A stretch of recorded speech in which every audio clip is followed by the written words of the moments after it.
Rosa Parks wasn't alone, the hidden heroes behind the civil rights movement. When we think of the civil rights movement, one name often comes first: Rosa Parks.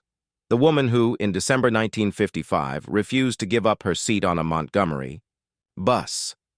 Her quiet act of defiance shook the nation, sparking the Montgomery bus boycott and becoming a symbol of courage. But here's the truth: Rosa Parks was not alone. Behind her stood a network of hidden heroes, organizers, activists, teachers, lawyers, mothers, preachers, and ordinary people whose names history tried to erase.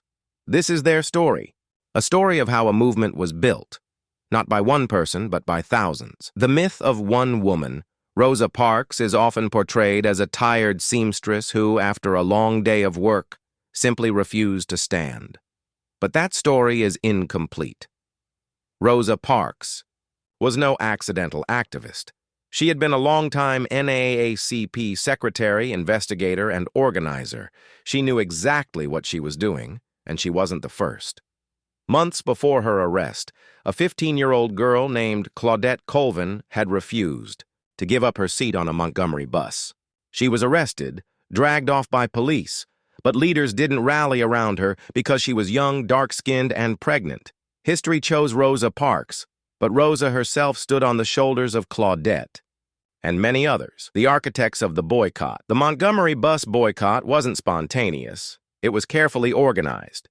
Behind the scenes were people like Joanne Robinson, a professor and leader of the Women's Political Council, who stayed up all night printing 35,000 flyers to spread the word of the boycott. E.D. Nixon, a Pullman porter and NAACP leader, who bailed Rosa Parks out of jail and pushed for her case to be the movement's rallying point. The ministers of Montgomery, including a young Dr. Martin Luther King Jr., who was chosen to lead the Montgomery Improvement Association, largely because he was new in town and had not yet made enemies. The boycott lasted 381 days. Imagine that, more than a year of walking miles to work, carpooling in secret, enduring harassment and violence. And it worked. In November 1956, the Supreme Court struck down segregation on buses. But this victory was only the beginning. The women who wouldn't be silent, Rosa Parks, became the symbol, but countless women carried the movement forward. Ella Baker, the quiet strategist, often called the mother of the civil rights movement. She believed in grassroots power. She trained and mentored young activists, insisting strong people don't need strong leaders. Fannie Lou Hamer, a sharecropper who became a fiery voice for voting rights. She endured beatings, arrests, and intimidation, yet declared to the nation, "I am sick and tired of being sick and tired." Diane Nash, a fearless student activist who led the Freedom Rides and forced the Kennedy administration to confront violence in the South. Without these women, the movement would not have survived. Unsung heroes of the streets, not all heroes gave speeches. Some simply put their bodies on the line.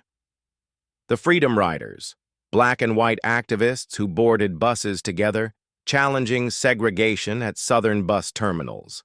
They were beaten, their buses firebombed, but they kept riding. The Children of Birmingham. In 1963, thousands of school children left their classrooms to march for freedom.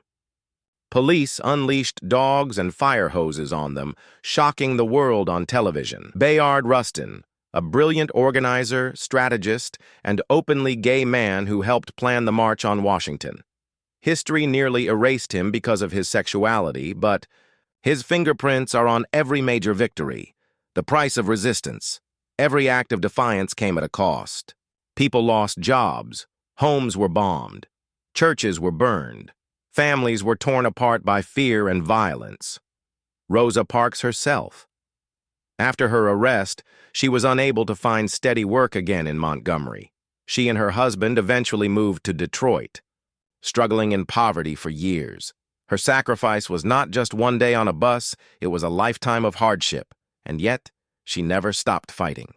Beyond the icons, the civil rights movement wasn't built only by its icons. It was built by the everyday people whose names we will never know. The maids who put quarters in collection jars, the parents who let their children march, the pastors who opened church basements for meetings, the neighbors who risked their lives to drive carpool routes during the boycott. They may never appear in textbooks, but their courage lit the path to justice. The legacy because of them, the walls of segregation began to crack. The Civil Rights Act of 1964, the Voting Rights Act of 1965. Each piece of legislation was written in the ink of sacrifice and signed with the courage of countless lives. But the struggle did not end there. From Black Lives Matter protests today to ongoing fights for justice and equality, the legacy of Rosa Parks and the hidden heroes reminds us change is never the work of one person. It is the work of many. So the next time someone tells you Rosa Parks was just a tired woman on a bus, tell them this: she was a warrior, and behind her stood an army. Ordinary men, women, and children who refused to be silent. Their names may not all be remembered, but their courage lives in every act of resistance, every vote cast, every step toward freedom, because Rosa Parks wasn't alone. And the fight for justice has never been the work of one. It has always been the work of us all. If this story opened your eyes, don't let it stop here. Hit that like button, subscribe for more Untold Legacies, and share this video with someone who needs to hear it today. Don't just watch history, be part of it. Like, subscribe, and share the story.